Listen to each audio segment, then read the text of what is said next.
우리 한번 따라합시다. 내 눈을 감으면 보입니다. 옆에 분들하고 한번 고백합시다. 성도님, 눈을 감으면 제대로 볼 수 있습니다.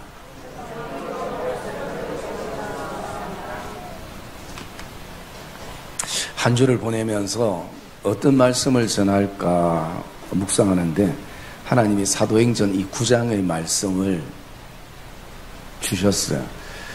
그래서 제가 성경을 펴보니까 이 말씀이 제가 오전 예배 때만 한 5번 정도를 설교를 한 것 같아요. 그 제목들이 어떤 제목이냐, 여러분 뭐 기억 못 하실 것 같은데 어떤 제목들이 있나 보니까 이런 제목들. 첫 번째, 다시 볼 수 있는 것이 간정입니다. 두 번째, 하나님은 오늘 나에게 어떤 은혜를 주시나요? 세 번째, 바울이 된 부활의 은혜. 네 번째로는요, 이 시대에 요구되는 은혜. 다섯 번째로는 율법이 은혜를 잡으려고. 나는 이 주제로 이 말씀을 전했었습니다. 그런데 또 이 말씀을 전하기에는 사실은 뭐 이제 더 이상 뭐 짜도 나올 게 없는 그런 어떤 부담감이 있습니다. 차라리 편한 다른 본문을 하는 게 안 낫겠나 그런 생각을 하는데, 또 기도 가운데 하나님께서 이 본문은 지금 나에게 필요하기 때문에 우리 믿음의 공동체 성도들에게 필요하기 때문에 이 말씀을 묵상하게 하지 않았나라는 그런 마음을 가지고 묵상을 했습니다. 그래서 제목이 똑같으면 또 그럴 것 같아서 오늘은 내 눈을 감으면 보입니다 라는 제목으로 이렇게 말씀을 좀 같이 나누려고 합니다. 그 상담 심리하는 학자들이 일반적으로 사람이 변화를 원하면서도 가장 변화되기 힘든 부류의 사람들이 있다고 합니다.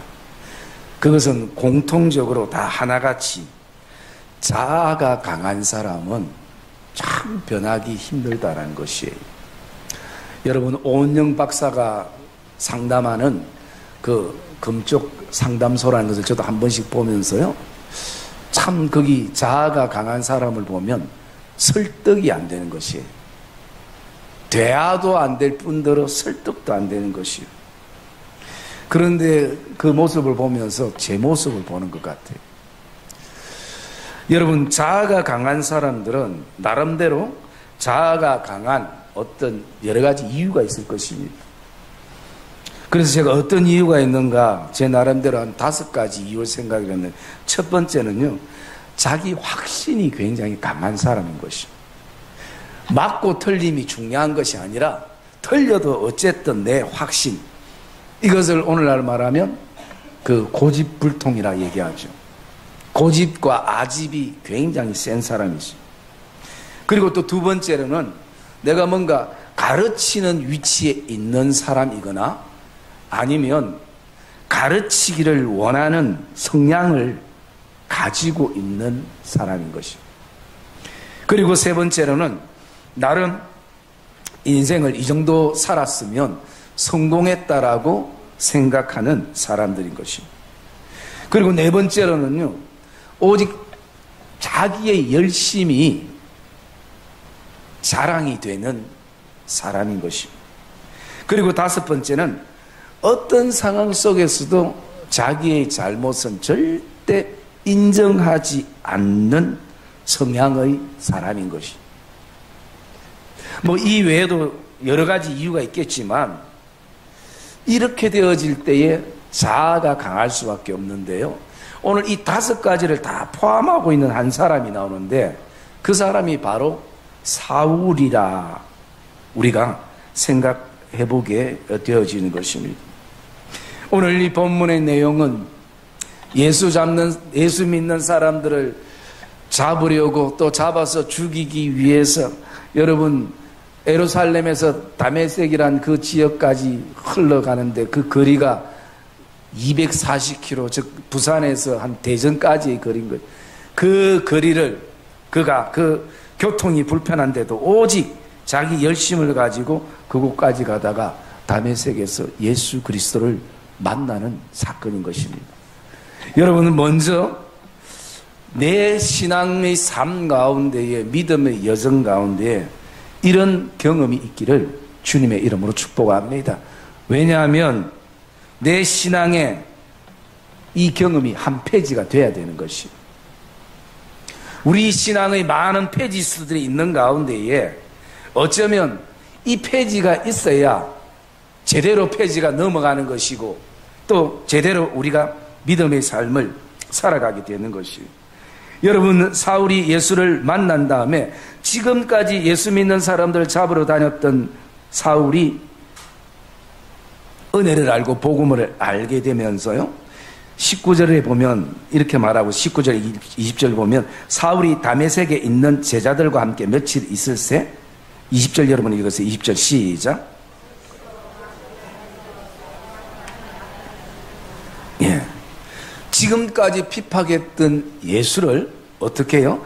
예수가 하나님 아들이심을 전파하기 시작한다는 것이요. 이것은 예수를 만났던 은혜가 그에게 있었습니다. 여러분 9장 7절에 보면 이 은혜를요, 같이 가던 사람은 소리만 듣고 아무도 보지 못하여 말을 못하고 섰더라라는 것입니다. 여러분, 은혜는 자기만 아는 것이에요. 응?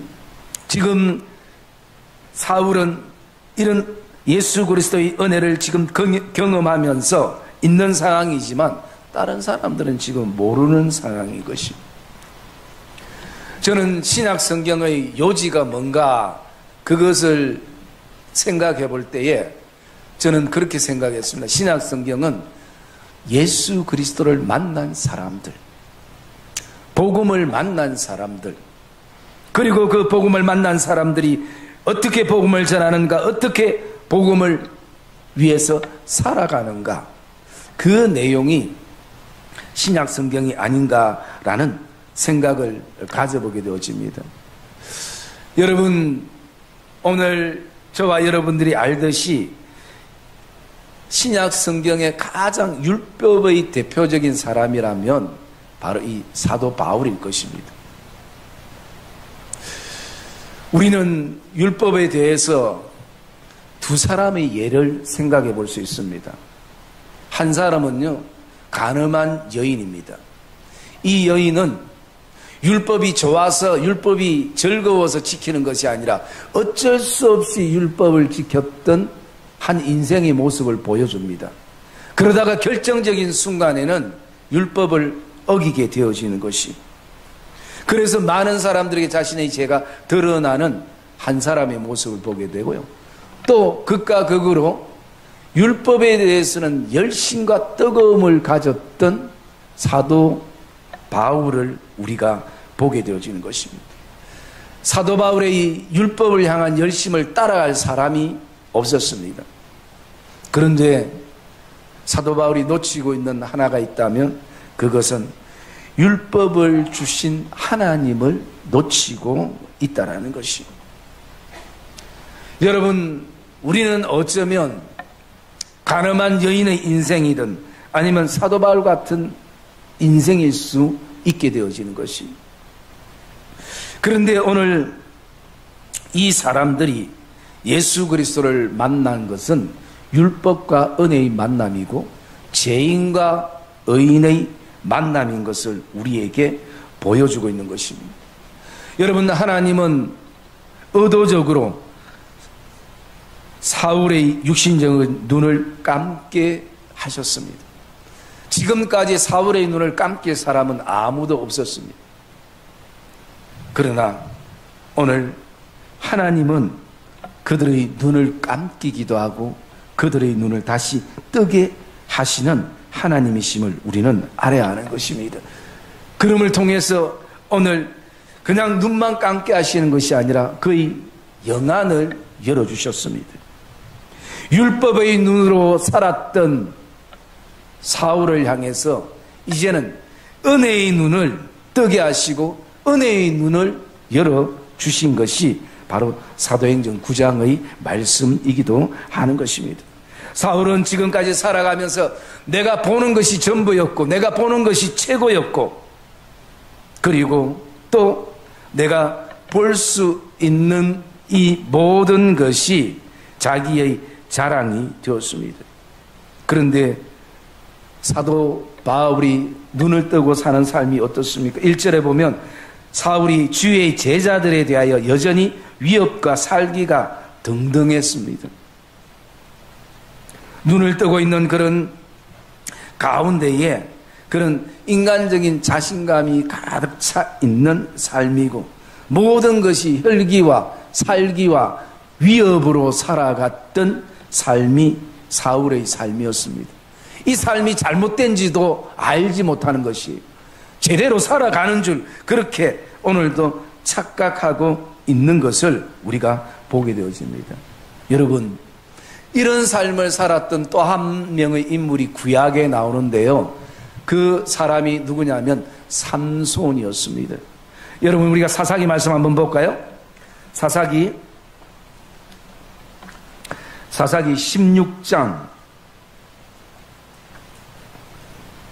16장 21절 말씀. 사사기 16장 21절 말씀 우리 같이 읽겠습니다. 블레셋 사람들이 그를 붙잡아 그의 눈을 빼고 끌고 가사에 내려가서 노줄로 매고 그에게 옥에서 맷돌을 돌리게 하였더라. 여러분, 삼손이 눈을 떠 있을 때는 그의 눈에 보이는 게 오직 여자였습니다. 그리고 그의 눈에 보이는 것은 오직 힘자랑이었습니다. 그리고 모든 것이 자기의 감정으로만 처리하고 감정으로 행했던 모습이 삼손이었습니다. 그런데 눈이 빠지고 난 다음에 제대로 보게 되는 것이 16장 28절에 보면 삼손이 이렇게 말합니다. 삼손이 여호와께 부르짖어 이르되 주 여호와여 구하옵나니 나를 생각하옵소서. 하나님이여 구하옵나니 이번만 나를 강하게 하사 나의 두 눈을 뺀 블레셋 사람에게 원수를 단번에 갖게 하옵소서. 눈 떴을 때는 이런 생각도 하지 못하고 이런 마음도 가지지 못했습니다. 그러나 비록 육체적인 눈은 뜰 수 없었지만 그가 영적인 눈이 떠인 것입니다. 그러니 보아야 될 것을 제대로 보게 되는 것입니다. 알아야 될 것을 제대로 알게 되는 것을 우리가 알 수 있습니다.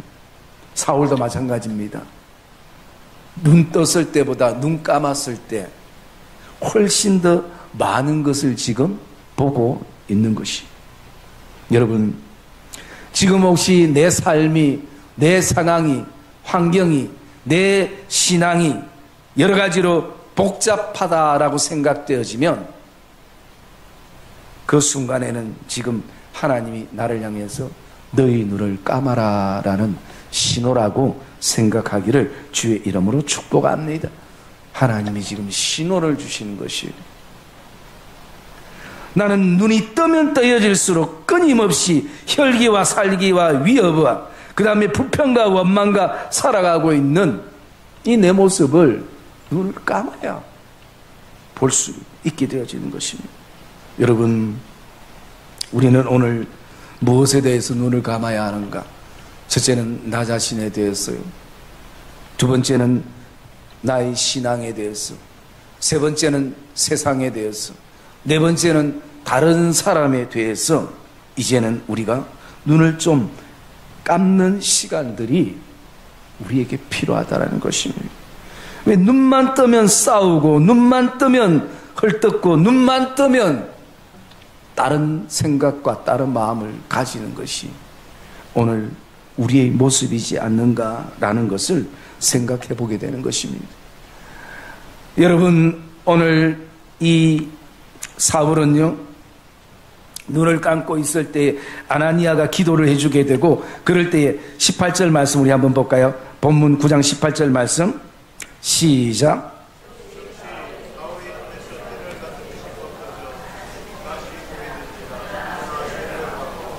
예, 여러분, 기도 받을 때에 사울의 눈에서 비늘이 벗겨졌다라는 것이, 이 비늘은 껍질을 말하는 것이고, 그리고 이것은요 어쩌면 더 근본적으로 사울이 지금까지 살았던 율법을 의미하기도 하는 것입니다. 율법의 비늘이 그에게 벗겨진 것입니다. 원래 이 비늘이라는 단어는 그 당시에 의학적인 용어로 쓰였답니다. 눈 안에 있는 종양이 떨어져 나갔다라고 표현할 때에, 종양이 제거됐다라고 표현할 때에 비늘이 떨어졌다라고 말하는 것이에요.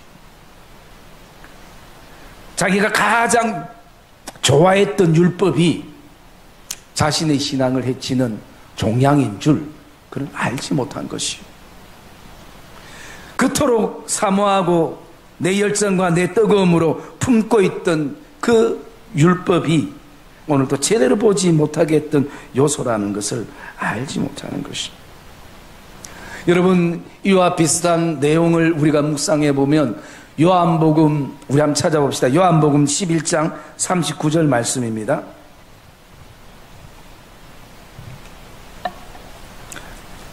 요한복음 11장 39절 말씀.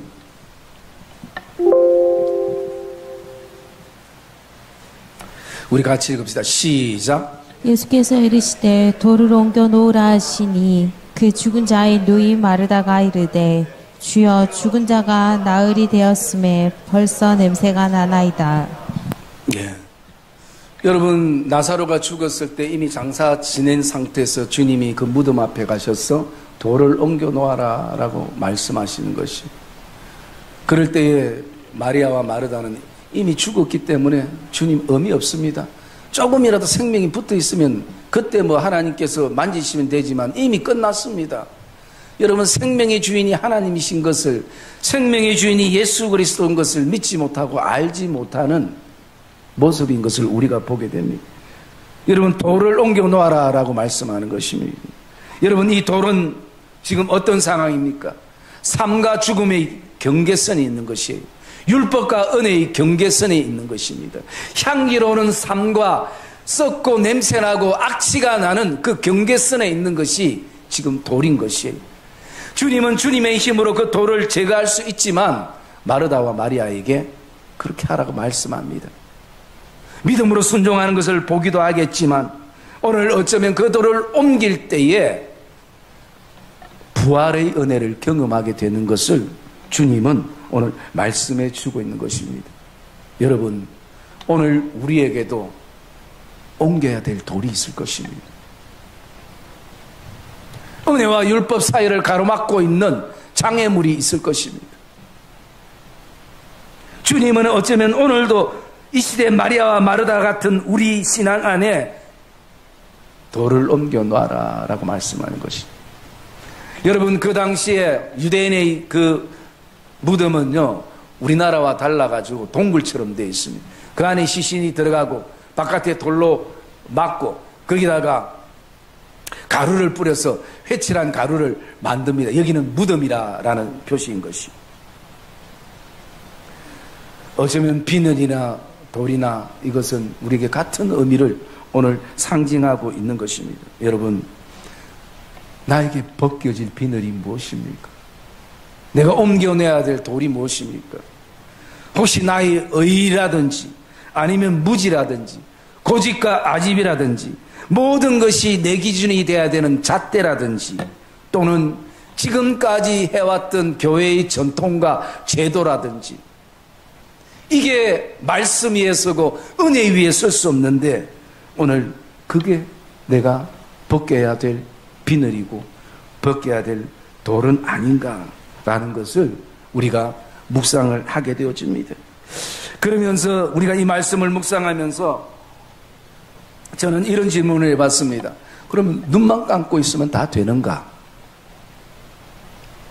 눈만 감고 있으면 모든 게 다 저절로 다 해결되는가? 그 질문을 던져봤습니다. 그렇다면 나도 이틀, 3일 결단하고 충분히 눈 감고 있을 수 있는 사람들이 많을 겁니다. 그런데 눈만 감는다고 다 되는 것이 아닙니다. 하나님이 보여주는 것을 보기 위해서 우리가 해야 될 일이 있는 것입니다. 사울이 무엇을 했는지 우리 11절 말씀 한번 읽을까요? 11절 말씀 같이 읽읍시다. 11절 말씀 시작. 주께서 이르시되 일어나 집가라 하는 거리로 가서 유다의 집에서 다소 사람 사울이라 하는 사람을 찾으라. 그가 기도하는 중이니라. 아멘. 여러분 지금 그가 뭐 하고 있다고요? 예, 기도하고 있다라는 것이. 여러분 눈만 감는다고 다 되는 것이 아니에요. 눈만 감고 있으면 잠 올 수도 있습니다. 여러분 눈 감는 시간은 하나님을 향해서 기도하는 시간이에요. 응? 내가 왜 지금까지 율법에 매여서 살았을까? 나를 향해서 오늘 다가오시는 이 은혜의 손길을 내미시는 주님이란 분은 어떤 분인가? 여러분 사울은 그 시간 기도했습니다. 여러분 내 신앙이 흔들리고 교회가 흔들리는 징조는요, 기도 생활이 사라지는 것이. 여러분 신앙생활 하면서 기도 안 하고 살아가는 사람이 제일 대단한 사람이에요. 여러분 대단하다는 무슨 말인가 알죠? 죄송합니다. 제가 세상적인 표현을 좀 쓸게요. 대가리가 단단하다는 것이. 자기 대가리가 얼마나 단단하면 겁 없이 기도 없이 산다는 것이. 여러분 그게 내 삶이지 않습니까? 교회에서 목사라는 직분을 가지고 있는데도 기도 생활이 없는 것이.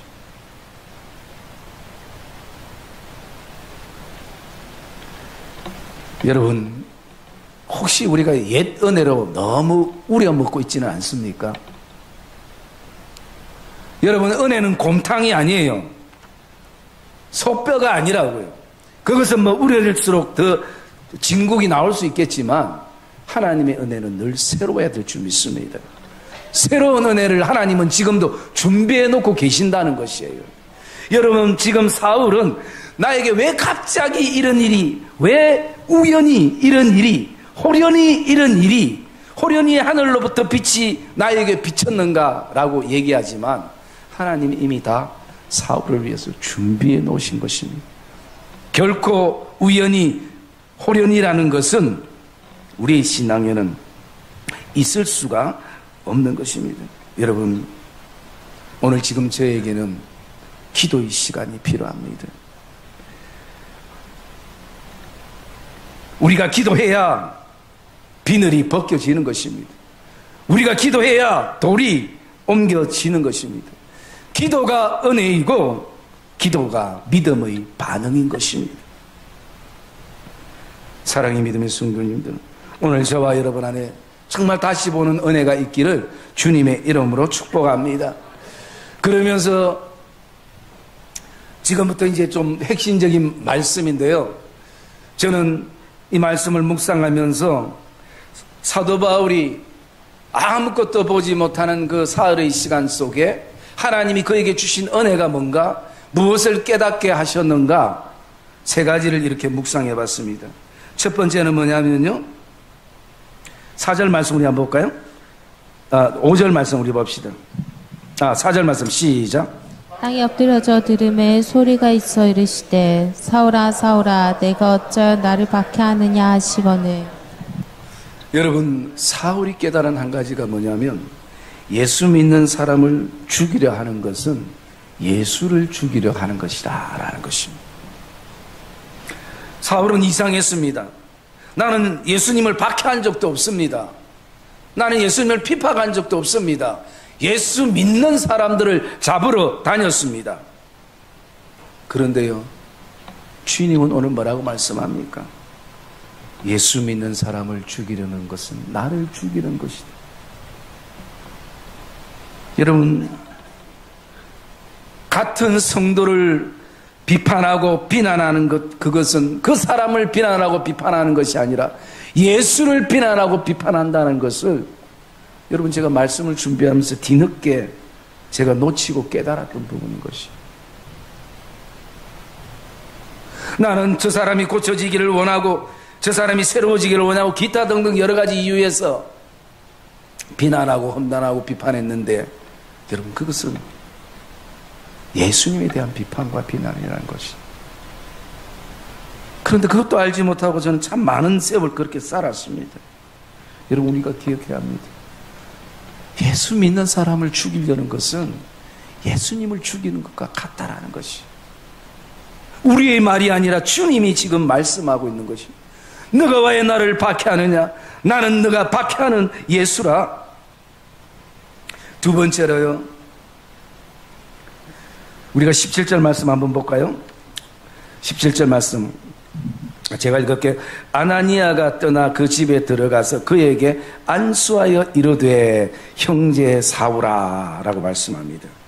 여러분, 사울이 두 번째 깨달은 것이 어떤 것이 있었냐면요, 내가 죽이려는 사람이 나를 위해서 기도하는 사람이었다라는 것이, 나는 어쨌든 예수 믿는 사람들을 죽이려고 했는데 오늘 예수 믿는 아나니아라는 사람이 나에게 와서 나를 위해 기도하더라는 것입니다. 나는 미워 죽을 것 같아서 그 사람을 어떻게 하면 괴롭힐까 생각했는데 오늘 그 사람이 내 상처에 손을 대고 그 상처가 낫기를 기도해 주는 사람이더라는 것입니다. 여러분, 저만 이거 놓치고 있었습니까? 여러분은 어떻습니까? 사람 일은 알 수가 없는 것이에요. 얼마나 사울이 가슴 아픈 회개와 통회의 마음을 가졌겠습니까? 한 명이라도 더 예수 믿는 사람을 잡는 것이 율법을 위한 것이고 하나님을 위한 것이라고 생각했는데, 여러분, 오늘 주위에도 내가 죽이려는 사람, 내가 미워하는 사람, 우리 눈에 보지 못하지만 그 사람이 나를 위해 지금 기도하고 있을 것입니다. 그 사람이 나를 위해서 지금도 축복의 손을 들고 있을 것입니다. 세 번째로요, 15절 말씀 우리 같이 봅시다. 15절 말씀 시작. 주께서 이르시되 가라, 이 사람은 내 이름을 이방인과 임금들과 이스라엘 자손들에게 전하기 위하여 택한 나의 그릇이라. 세 번째로 바울이 깨달은 것이 있다면 아마 이것일 것입니다. 용서라는 것을 배웠습니다. 그는 지금까지 율법으로 살았기 때문에 누군가를 향해서 한 번도 용서해 주지 못했고 용서받을 일도 없다라고 생각하며 지금까지 살았습니다. 왜? 나는 예의가 있는 사람이고, 나는 배운 사람이고, 나는 예의에 벗어난 일을 하는 사람이 아니고, 기타 등등 이유였어요. 한 번도 누군가를 용서해 보지도 못하고, 그리고 용서받을 생각도 안 했던 사람이었습니다. 그런데 여러분, 오늘 15절은 뭐라고 말씀합니까? 예수를 박해하고 예수를 비판하고 예수 믿는 사람들을 한 명이라도 잡아 옥에 가두고 또 죽이려는 이 사람을 향해서 이방인과 임금들과 이스라엘 백성들을 위해서 택한 나의 그릇이라. 하나님의 용서를 지금 경험하는 것이, 여러분, 우리는 하나님의 용서를 깊이 경험하는 은혜가 있기를 주의 이름으로 축복합니다. 여러분, 이 당시에 예수 믿는 많은 사람들에게 사도 바울의 그 활약은요, 두려움에 떨게 했습니다. 모였다가도 그 동네 사울이 예수 믿는 사람 잡으러 간다면 다 흩어져 버렸습니다. 숨어버렸습니다. 그들의 기도가 뭐였겠습니까? 하나님, 저 교회의 가시, 신앙의 가시, 저 육체의 가시 사단을, 저 사울을 좀 죽여주십시오. 여러분, 이게 그 당시에 어쩌면 그들의 기도가 아니었겠습니까? 여러분, 사울만 없다면 복음을 더 편하게 전할 수 있고, 사울만 없다면 많은 사람들이 예수를 믿을 것인데, 여러분, 그 생각들을 가지지 않았겠습니까? 그런데 하나님의 생각은 달랐어요. 하나님은 죽일 수 있는 사울을 살리시고 그를 변화시키셨어요. 그 변화가 사울을 죽일 때보다 복음의 확장이 사울을 살려서 변화시키고 그를 오늘도 이방인과 임금들과 이스라엘 자손들에게 그릇으로 세웠을 때에 하나님의 복음은 훨씬 더 많은 사람들에게 전파되었다는 것이, 많은 사람들이 사울을 교회의 가시로 생각했습니다. 복음의 가시로 생각했습니다. 우리가 지난주 묵상했던 것처럼 육체의 가시가 고통스럽고 힘들 때에 사울이 3번 하나님 앞에 기도했을 때 내가 주는 은혜가 너에게 족하다라고 말씀하고 약할 때 강함이 됐다라고 얘기했을 때요, 여러분 오늘 우리는 다시 한번 깊이 용서라는 것을 생각해 봐야 됩니다.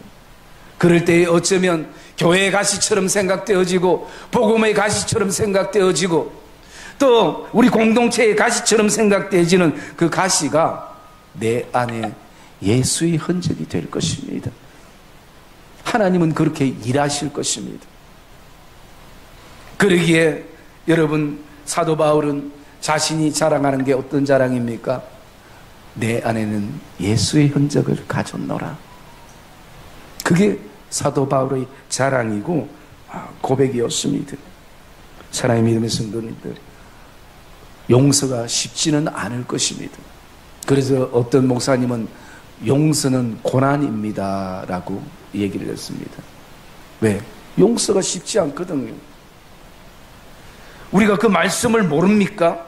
사랑하는 사람을 사랑하는 것은 누구나 할 수 있으나 원수를 내 몸같이 사랑하라고 주님의 그 말씀 누가 모릅니까? 그런데 그처럼 살기가 힘든 것이에요. 왜? 오늘도 내 자녀가 학폭에 시달림을 받아서 학교 가기 싫어하는 그 상황 속에 그 상대를 용서가 가능합니까? 내가 그만큼 도와줬는데 그 은혜를 모르고 있는 그 모습 바라보면서 내 마음에 그게 허용이 되어지겠습니까?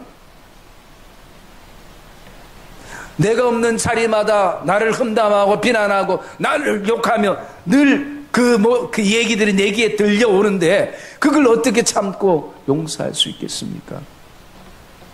그래서 그분은 용서가 고난입니다 라는 얘기를 한다고 합니다. 사랑이 믿음의 성도님들, 우리가 하나님의 용서를 배워야 할 것입니다.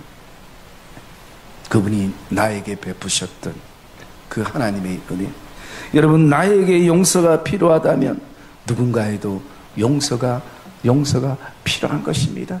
신임투표 옛날에 끝났다. 자주 저거 올라오네. 좀 지하라. 여러분, 우리는 오늘 다시 한번 우리의 삶에 하나님 앞에 겸허하게 내 눈을 감아야 될 것입니다. 왜? 하나님이 제대로 보게 하실 것입니다. 하나님이 바로 보게 하실 것입니다. 여러분, 예수 10년, 20년, 30년 믿으면 뭐합니까? 그 세월 속에 무엇을 했는가? 무엇을 보고 있는가? 무엇을 느끼는가? 여러분, 예배는 자리를 채우는 게 아닙니다. 하나님 앞에 눈을 감는 시간입니다. 기도하는 시간입니다. 여러분, 내 눈을 감으면 보이는 것입니다. 사랑의 믿음의 성도님들, 오늘 정말 저와 여러분 안에 인생의 눈을, 삶의 눈을, 신앙의 눈을 감고 오늘도 다시 한번 하나님이 우리에게 다시 보게 하는 이 은혜가 경험되어지기를 주님의 이름으로 축복합니다.